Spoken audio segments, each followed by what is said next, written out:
मी मारुतीला पारवर बघितलं आणि कोणी टाकलाय आपले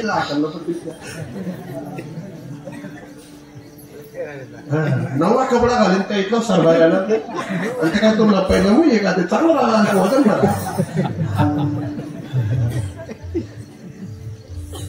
भला सुंदर जीवन जगा. कारण या मनुष्यासारखं आणि मनुष्य शरीरासारखं भलं काय? इच्छाशक्ती, क्रियाशक्ती, ज्ञानशक्ती, वाणी शक्ती ईश्वराने तुम्हाला मला दिलेली. काही लोक म्हणत असतात मनुष्य जन्म एकदा भेटतो, खाणं पिणं हे जगणं नाहीये, हे जगणं तर कुत्रा नाहीये. पण तुम्ही एक कुत्रे त्यांना घ्राणेंद्रियाची शक्ती इतकी दिव्य दिलेली असते. कुठं 4 पायाचं मेलेलं आहे, 1 किलोमीटर अंतरावरून त्यांना वास येतो. कोणता? आपल्याला ते भेटेल. संपातीने सीता माता 400 कोस अंतरावर कुठे आहे हे तर त्याच्या दृष्टीने दाखवून सांगितलं होतं वानरांना. माणसापेक्षा पशु पक्ष्यांमध्ये ईश्वराने दिव्यता दिलेली. माणूस विमानावर प्रवास करतो तर लोकांना सांगत असतो मी विमानावर जाऊन प्रवास करून आलो. त्या चिमणीला छोटे छोटे पंख असतात, ती दररोज विमानासारखा प्रवास करते. ती फुकट प्रवास करते. घार नावाचा प्राणी आहे, तो विमानाच्या इतक्या उंचीत राहतो. अजून गरुड नावाचा पक्षी आहे, तो तर एवढा उंच असतो की विमानापेक्षा उंच त्याचं उडणं असतं. तरी देखील तो कधी सांगणार नाही, कारण त्याला ईश्वराने ते नैसर्गिक दिलेलं आहे. मनुष्याला आकाशात भ्रमण करताना म्हणजे मनुष्य विशेष झाला असं नाही. मनुष्याने 10 घर बांधले म्हणजे मनुष्य विशेष झाला असं नाही. मी त्याने मागे एक घटना सांगितली होती. 10,000 कोटीचा मालक सिंगारिया 3 मुलं असताना महाराज त्याच्या पत्नीला जेव्हा कॅन्सर झाला तेव्हा त्याला भाड्याच्या घरात राहून त्या पत्नीचा इलाज करावा लागला. 3ही पोरांच्या विरोधात त्याला कोर्टात जावं लागलं. पैसा असलेली माणसं खूप आनंदित राहतात असं नाही. पैसा मनुष्याच्या जीवनातलं शेवटचं साध्य असं नाही. मनुष्य जीवनातलं खरं जर साध्य काय असेल तर मनुष्य जन्माला आल्यानंतर गोड करावं. आणि ते गोड लौकिकाने भेटणार नाही, अलौकिक प्राप्त झाल्याशिवाय गोड होणार नाही. थोडासा विषय क्लिष्ट नाही ना. अलौकिक प्राप्त करा.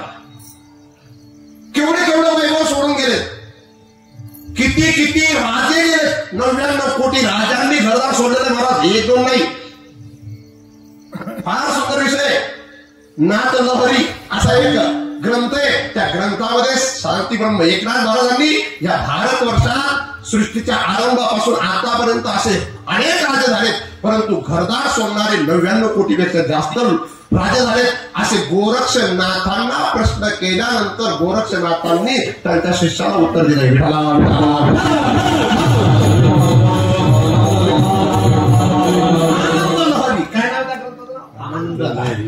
झाला तो विषय माझा बाजूला जाईल. तर माणसाने भला करा. ज्याचं 60 वर्ष वय झालंय, आता इथून पुढे लक्षात ठेवा, निंबा बापू तुम्ही भाग्यवान आहेत की तुम्ही 70च्या जवळपास जाऊन नर्मदा परिक्रमा करून आला. पण आता या वयाच्या लोकांनी इथून पुढे सावध राहावं. 60 वर्ष वय झालं की मी 10 वर्षात मरणार. किती? 10. कारण आता आयुष्यमान असं लिहून ठेवलेलं आहे. डॉक्टर लोक सांगत असतात तुमचे मुलं एमडी असतील तर त्यांना विचारून घ्या, एमडी पेक्षा अजून विशेष डिग्री प्राप्त केलेली असेल तर त्यांना विचारून घ्या. तर वर्तमान जीवन जे आहे मनुष्याचं ते 65च्या जवळपास राहिले. आणि जो 65च्या पुढे जगला समजून घेणे त्याच्यावर नक्कीच आरोग्य लक्ष्मीची कृपा आहे.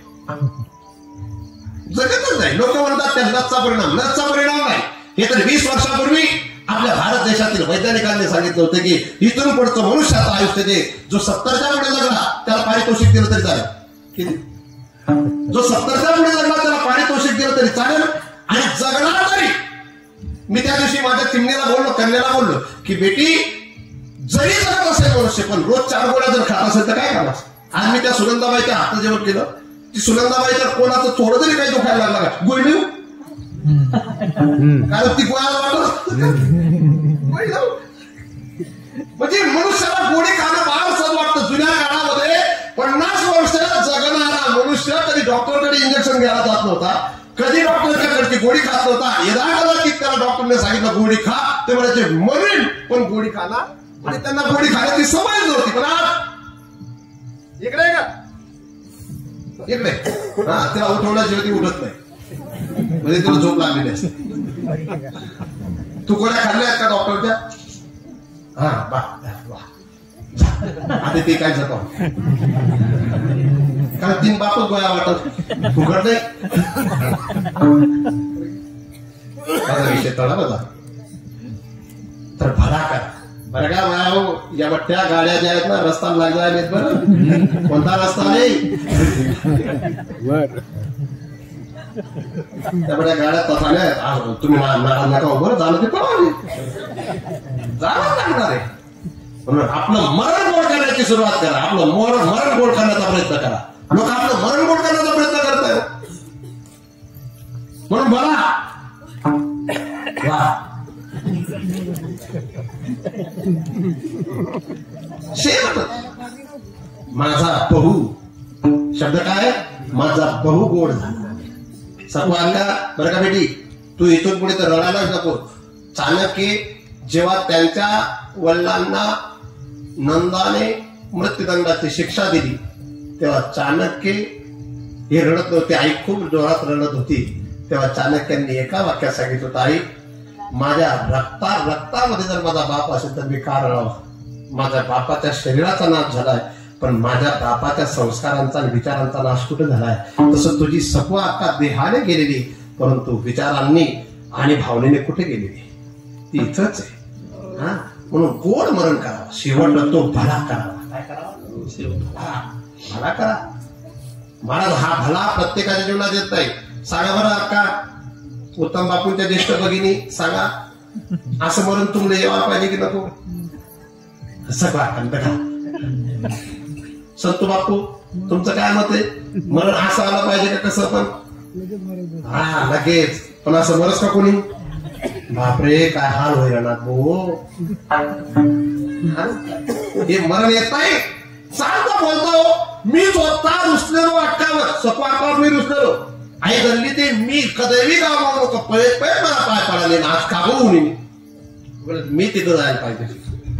पण माझी म्हातारी मला हा संकेत देऊ शकली नाही. मला कोणी सांगितलं सुद्धा नाही हो की सपा का आली नाही सपा का इथे.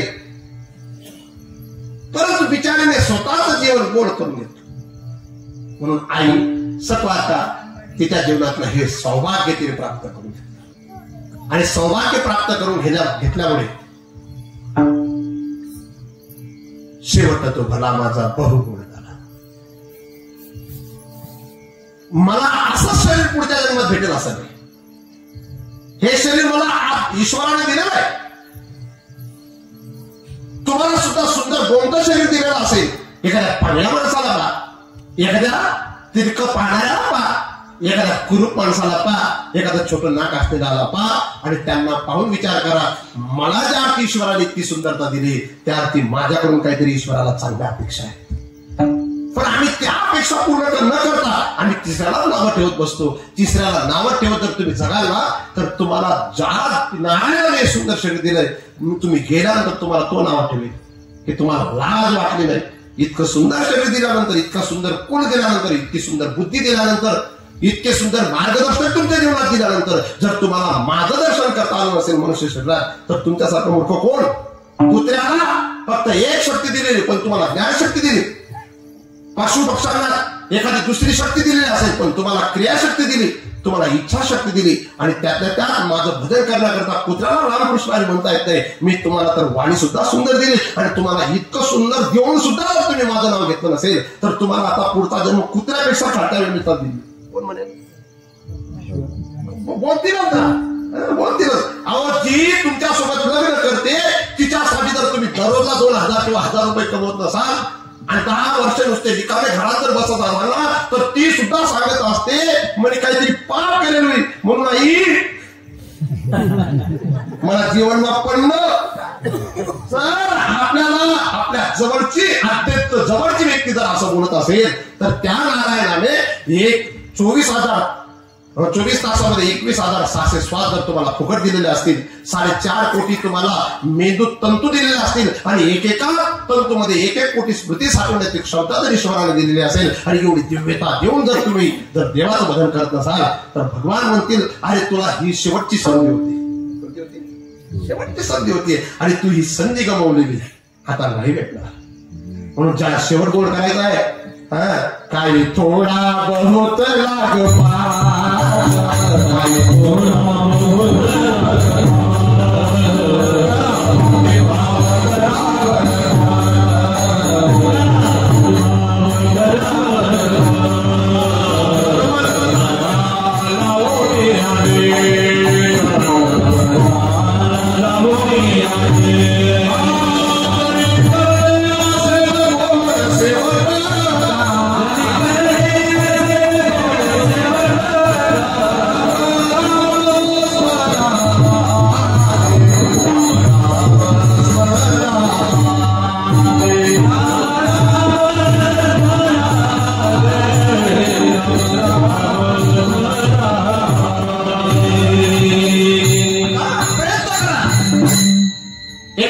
उपनिषदामध्ये तर सांगितलं आपलं आत्मकल्याण करून घेण्यासाठी देशाचा सुद्धा त्याग करावा.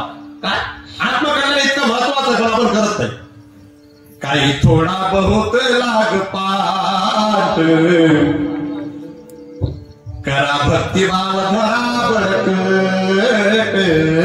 याच्यासाठी तन्मन ध्यान द्या लावून यांनी जरी करणे असेल गोड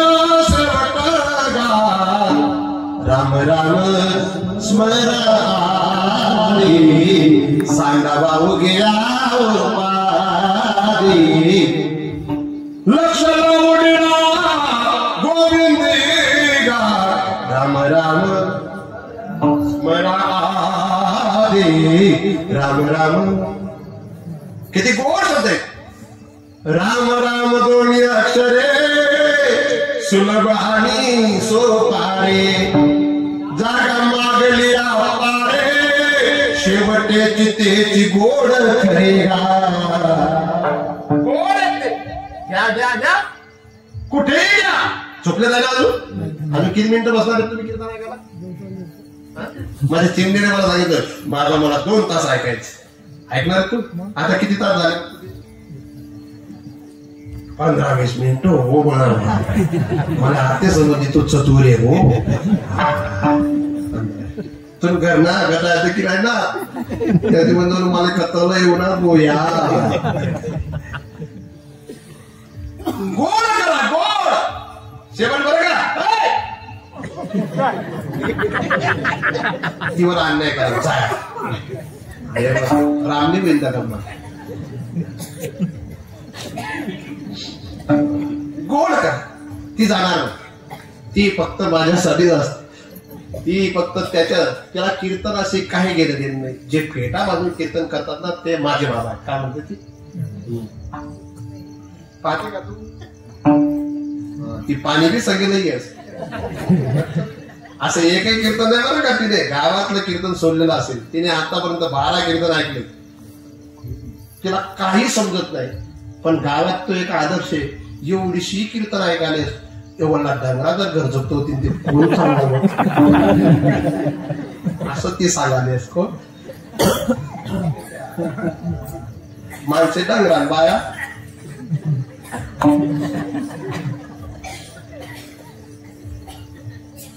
गोड करा गोड बर का.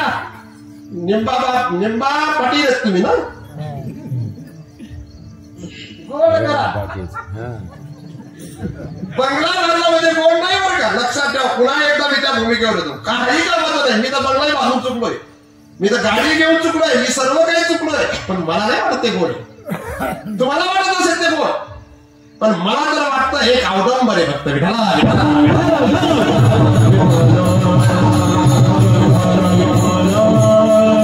संसारासाठी पैसा लागतोच पण पैशासाठी आपण नाही.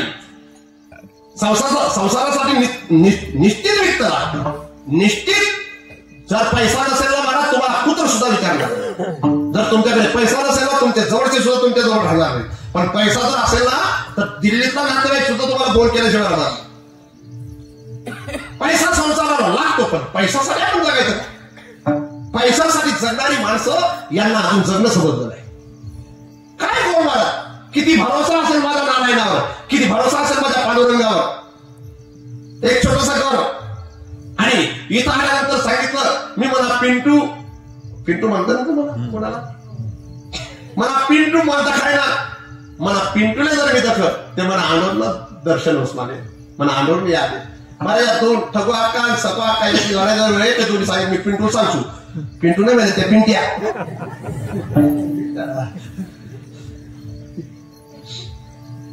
काय ते प्रेम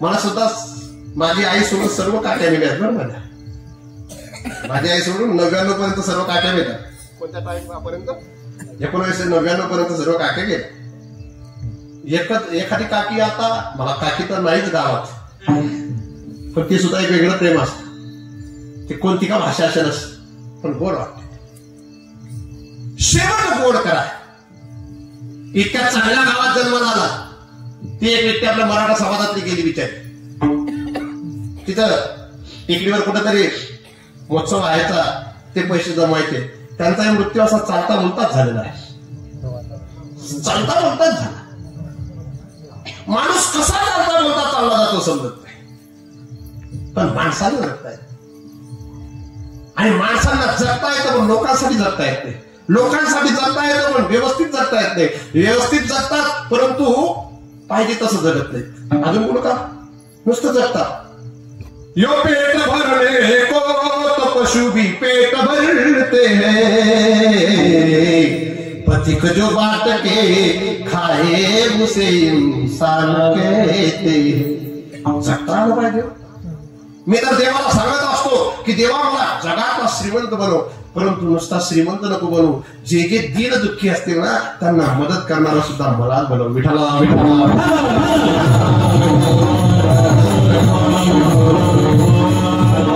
माणसाला भिकाऱ्याला 1 रुपया दिल्यानंतर सुद्धा तो आपल्याला एक वेगळा आनंद वाटतो जर भिकाऱ्याला 1 रुपया दिल्यानंतर वेगळा आनंद वाटत असेल एखादा मुलगा एखादी मुलगी जर तुमच्या पैशांच्या द्वारा उच्च शिक्षित बनत असेल तर तुमच्या मरणानंतर सुद्धा ते लेकरं तुम्हाला कधी विसरणार नाही म्हणून माणसाने जीवन जगत असताना थोडा पैसा आला तर त्याचं सहकार्य सुद्धा झालं पाहिजे त्या पैशाच्या द्वारा कोणाचं तरी जीवन व्यवस्थित झालं पाहिजे पण ती तर पाहिजे ना जगता येतं ना मरता येतं ना जगता येतं ना मरता येतं केवळ पश्चाताप करतात म्हणून ती माणसं कधी असा शब्द बोलू शकत नाही शेवट तो भला माझा पण बिचारीने एक छोटं घर करा काय मोठा बंगला नाही किती छोटं घर हे ना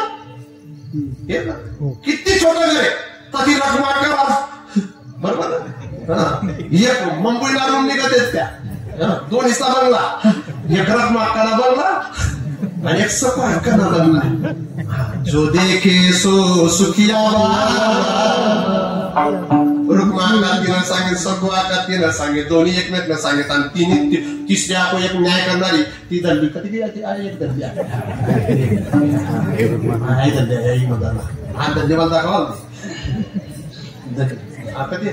जी जी दंडी ना गोंधळ करावं मी लगीन कीर्तन नाही करा तर तो म्हणजे हे असं नाही झालं पाहिजे बरं का बेटी तुझ्या जीवनामध्ये आलेला संघर्ष तुझ्या जीवनामध्ये तू करते संघर्ष पण तुला असंच जगायचंय तुझी सासू तुला आदर्श देऊन गेलेली की मला जगायचं होतं मी जे जगली कितीतरी प्रसंग कशातरी प्रसंग आले मला त्या सर्वांकडे जशी ईश्वराने उंची दिलेली होती तशी तुझी हृदयाची सुद्धा विशालता होती आणि ती त्या प्रसंगांना निधडी छाती करून जसा सैनिक युद्ध करत असतो तशी ती आपल्या संकटाच्या समोर उभी राहून त्या संकटाचा सामना केला आणि तिने कोणत्याही प्रकारचा असा कोणापुढेही आपला दुःखाचा विषय व्यक्त केला नाही आणि म्हणून त्या व्यक्तीच्या मरणाउपरांत आमच्यासारखे कीर्तनकार तुम्हाला सांगताय शेवट तो भला माझा बहुगोड झाला गोड करता 10:30 वाजले ना किती वाजेपर्यंत खरंच बसणार सुरेखा अक्का कारण तुम्हाला मोबाईल ना गडाय मरण गोड गाणं तर कोणालाही गाता येतात बरं का कोणालाही गाणे गाता येतात कोणालाही भजन करता येतं पण आपलं मरण आपल्याला गोड करता आलं पाहिजे श्रद्धांजली देणारा नव्हतं ती श्रद्धांजली पाठच असते याच्यासाठी केला शेवटाचा दिवस घोडा लाभा आता निश्चिंतीने पावलो विसावा कोणतरी या धावा दृष्टीती या मृत्यू गोड मरण गोड करता मरण काही सोपी गोष्ट नाही ना मासी पाठ तव्यासारी इतकं फास्ट जातो पण ते जाता आलं पाहिजे. मरणाच्या आधी काही काही लोकांना महाराज मी एका गावात पाहिलं, ते पराजरे राजू टिपूंचा मित्र, सांगू नका बरं, आनंदसिंग भाऊसाहेब कुठे आहेत? राजू बसलेत का कुठं? हा, तुमचे मित्र. त्याचा धल्ला शेवट लावून माडकरी, पण त्या घरमाऱ्या धल्ल्या सांगितलं, धल्ला काय मग माया आहे ना म्हणून धल्ला मधने राहिला.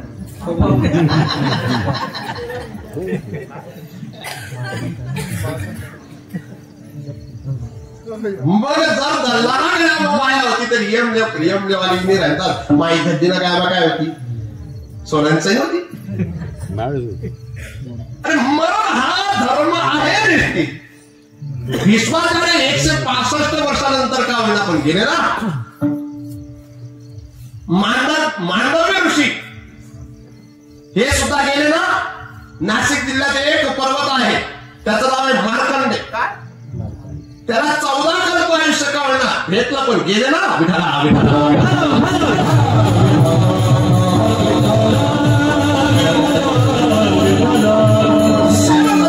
माझा कहू. आता सपाकाला कोणीतरी विचारणा केली किंवा जगद्गुरु तुकोबारांना कोणीतरी विचारणा केली, का तुकोबारा माझा गोड झाला म्हणजे काय गोड झाला? तुम्ही असं कोणत्या भूमिकेला घेऊन सांगतात की माझा भाऊ गोड झाला? त्याचं उत्तर दुसरं चरण.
तर नक्कीच सपाका पुण्यात बसो.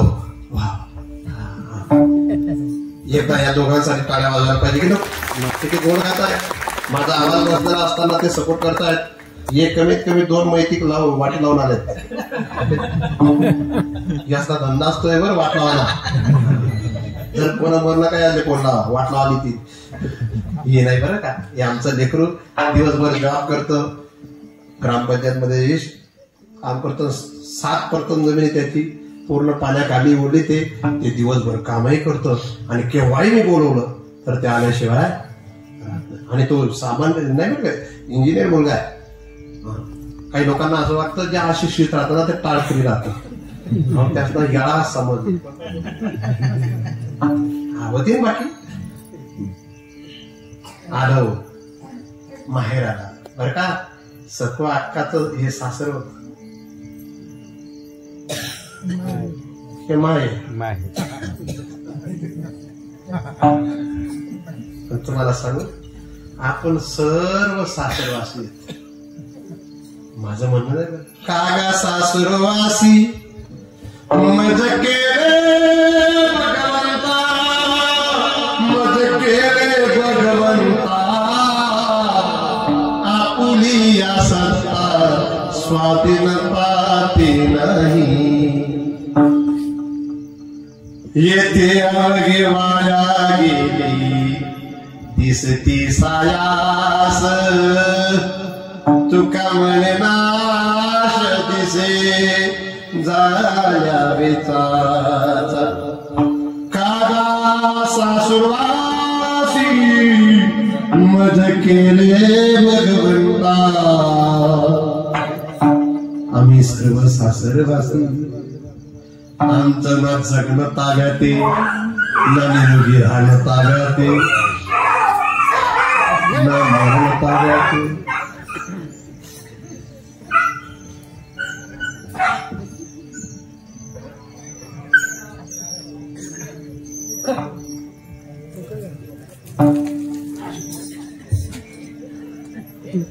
म्हणून माणूस गरीब राहू.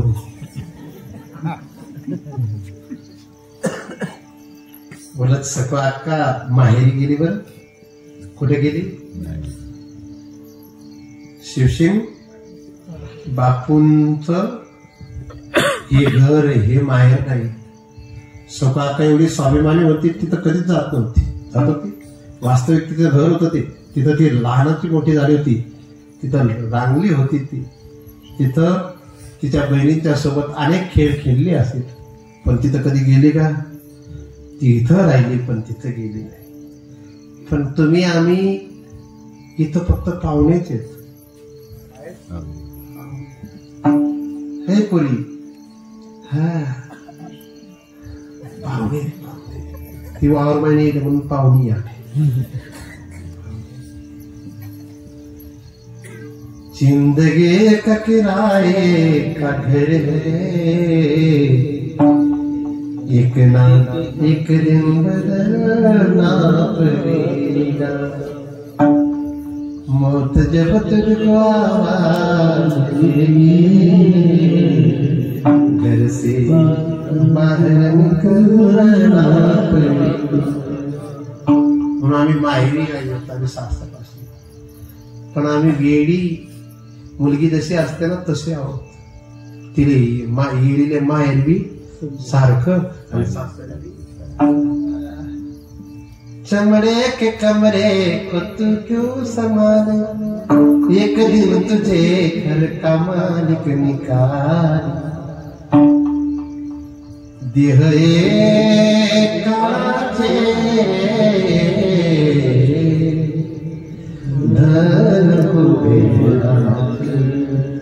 येथे मनुष्याचे आहे, येथे मनुष्याचे काय आहे. काळाचे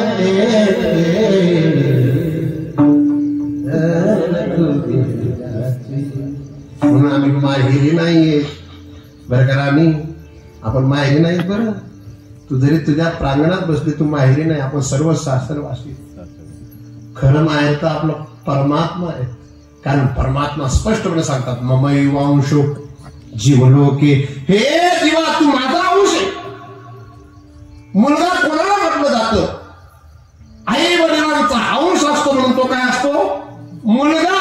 तसा हा जो जीव आहे हा परमात्माचा अंश म्हणून आपण त्याचे आणि आपलं माहेर ते खरं. निरोपया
आणि ते माहेर सपाकाला भेट. सपाका जिची माय असेल तिला वाटत असेल की माझी माय गेली, पण सपाका खऱ्या माहेरी गेली. मला माझ्या राणीने सांगितलं होतं, आता मी कन्या मानून घेतली. त्या दिवशी मला बोलले की महाराज मी मारा टाकशी ना बेटी, तुमगा मी समोर आहे बरं, तुमगा तुम मागे टिरी नाही तुला 2-3 दे, जसं मुन्नीन मागे लाव होतं थोडस असते, पण 2-4 दिन मग नीट होईल. मला पाटीलने नाही तसं करत होतं, पण तुला पाटील काय सांगताय. पण माय मला माय बोलता येणार, कारण माय मी माझी माय अनुभवतोय, तुमची माय कुठे अनुभवली. मला असं कोणाचं उस्त घ्यायला आवडत नाही आणि कोणाचं उस्त बोलायला आवडत नाही, खरं काय. पण मी एक वाक्य कायम सांगत असतो, ज्याच्या मागे आईचे आशीर्वाद असतील ना, तो किती मोठ्या संकटात सापडला असेल त्याच्यातून बाहेर आल्याशिवाय. ते वाक्य ना, बहुत रोते हैं मगर दामन नम नहीं होता, मेरे आंखों का बरसने का कोई मौसम नहीं होता, मैं अपने दुश्मनों के बीच में महफूज रहता हूं, क्योंकि मेरी माँ की दुआओं का खजाना कम नहीं होता. आपण म्हणतो ना आई आई. मला ते गाणे साऱ्या महाराष्ट्रात प्रचलित आणि प्रसिद्ध आहे. बेटी तुला मारलं काय नाही कधी, सपाकाने मारलं तू लहानपणी, म्हणजे किती वेळा असताना तू 4वी-5वी लगूनच खाला, मी 12वी लगून खाला आणि अजून बी खास. मी थोडं माझ्या आईच्या जवळ खूप वेगळा वागतो, म्हणजे मी विरोध नाही करत. माझ्या आईचं वय 80च्या जवळ आहे, पण माझ्या आईच्या जवळ मी थोडासा वागतो. माझं तिच्यावर प्रेम आणि तिलाही माहिती याचं माझ्यावर प्रेम, असं वाकडं बोलतो. ती अशी मला सरळ करण्याकरता अशी जवळ येते, देऊ तुझे मारू तुले, तू अजून धाकला राहिली का काय, तो एक आनंद वाटतो. कारण आई तपस्या आहे, आई साधना आहे, आई समर्पण आहे, आई त्याग आहे, आई सेवा आहे, आई साक्षात ईश्वराचं मूर्तिमंत रूप आहे. मी आई या शब्दाला काय सांगत असतो, आई या शब्दाला तुम्ही आपला ईश्वर म्हणून स्वीकारलं तर फार मोठं आहे. आपला ईश्वर म्हणून स्वीकार. काय त्या मूर्तीतला देव तुम्हाला कधी भेटेल महाराज, त्याला तुम्ही किती पाणी वाहिलं तरी तो तुम्हाला पाहण्याकरता येणार नाही. पण हा ईश्वर तुमच्या आजूबाजूला आहे, पण आईने सुद्धा आई सारखंच राहू. आई एक चूक करते बरं, कोणती काही असे ना, ती तिना पोरात जीव लाव असतो, तिने सुनले नाही दिला.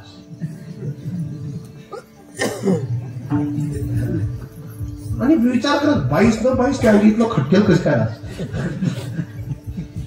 काय वाटतं तुला कुमार गौरव? हो मी का हो खरं सांग, मनातून कोणाचं? म्हणजे सुनेचं सासूचं खूप प्रेम असतं. मनातून असतं, तोंडातून शिव्या असतात ना. काय होय पहिली धाव कीर्तन ऐकते राहिला, पण त्याला ते पहिली संगीत राहिलं समजायला राहिला. हा आणि ना तवर आहेत त्या तवर एकमेकाला ऍडजस्ट करून देतात सगळे. मी आवडी ना बरं का भीती तू 10 लोकांमध्ये लाखो लोकांमध्ये पाशील, पण आता भेटणार नाही 5 मिनिटं माझ्याकडे.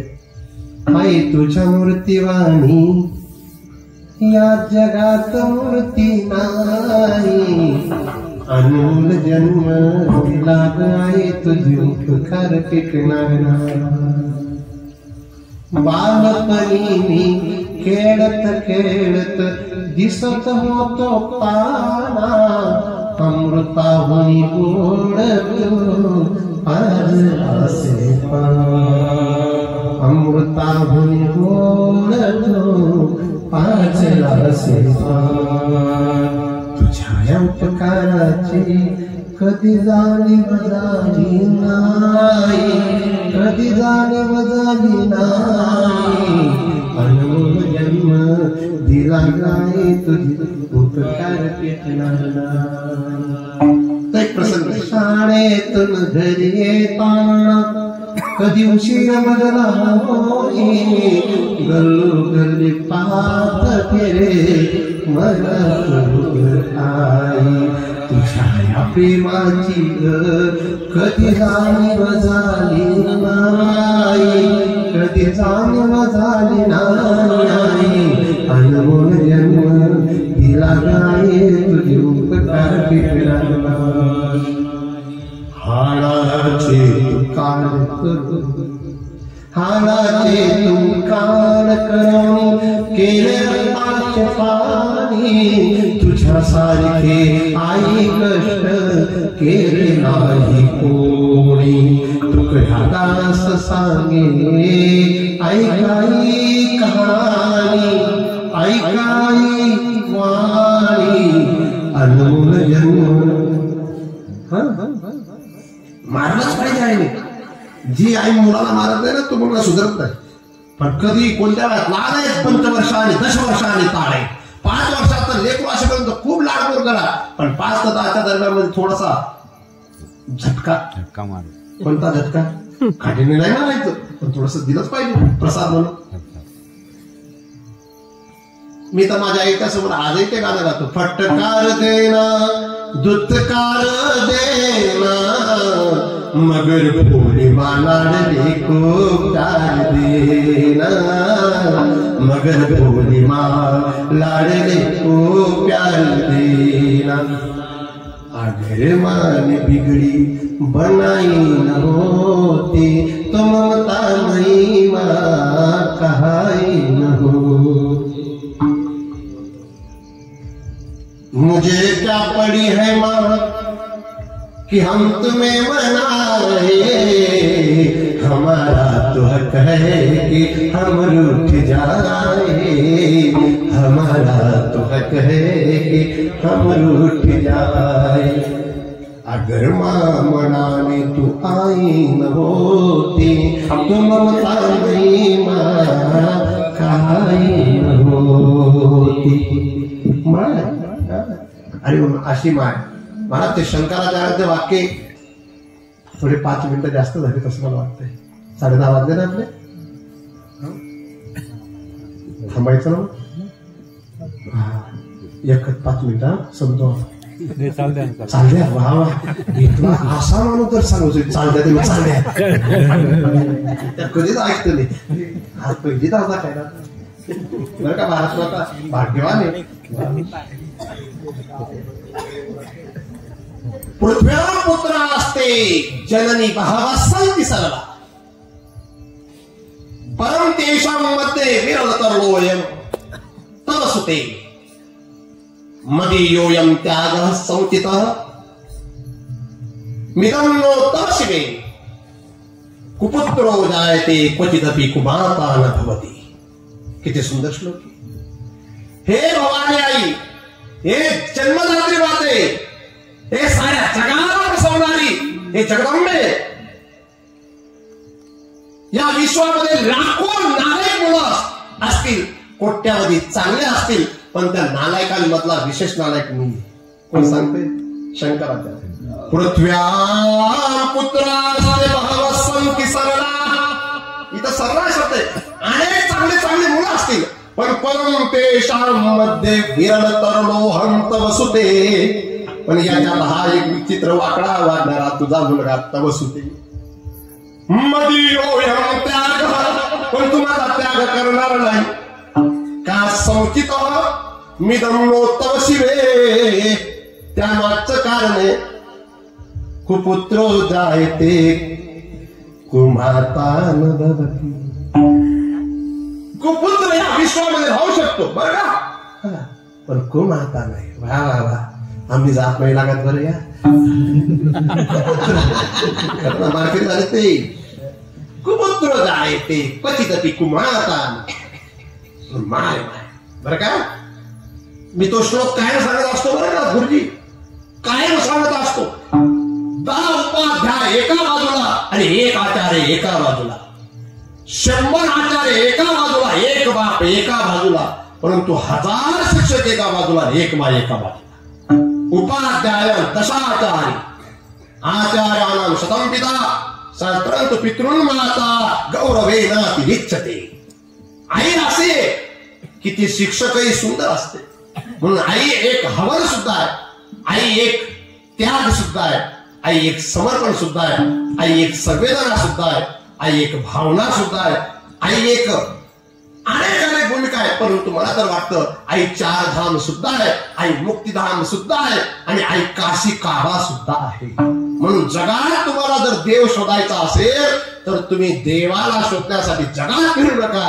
तुमच्या घरातच तुमच्या आईच्या रूपात तुमच्या जवळ देव आहे आणि त्या देवाला तुम्ही जर खरं देव रूपाने पाहिलं तर तुम्हाला तो देव सर्व काय देणार. जरी तो गरीब असला तरी त्याचा आशीर्वादामध्ये एवढी ताकद असते की तुमच्या जीवनामध्ये काही कमी पडणार नाही. म्हणून असो, झालेली सेवा प्रभूच्या चरणी समर्पित करतो. आलो निजाच्या माहेरा, कधीतरी आलो पुढच्या जन्मात पाहू आणि भेटी रखमाईच्या वरा. पण एक गीत जे अख्ख्या महाराष्ट्रात प्रसिद्ध आहे आणि ते गीत आज शेवटच्या दिवशी गाऊन घेऊ चालेल ना? हा बरं का.